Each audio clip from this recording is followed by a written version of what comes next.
السلام علیکم ورحمت الله وبرکاتو. ستړي مسئ ملګرو، ستړي مسئ ملګرو، ستړي مسئ ګرده. څنګه یاست؟ ښه یاست؟ په خیر یاست؟ سمیع خانه چیرې راغلی؟ په چمن کې یو دا وخت شکور په هاوس کې یو د خپل عزیزانو قربانو سره. نن 29مه روژه ده، نو ډېر ښه خوند کوي. د باندې د سپرلي باران هم د میدا میدا اوري. ملګرو تعارف هم که راته وکړي. دا شکور خان دی، زبیدو په هاوس دی په چمن کې.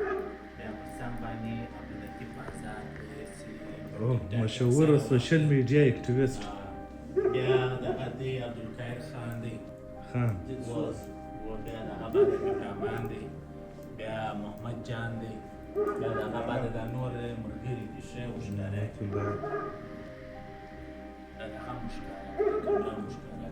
دا فیضله خان دی، دا محمد خلیل دی، دا مولوي صاحب دی، دا املتوایي راخوند دی. ماشاءالله ملګري په ډېر ښه موډ کې دي.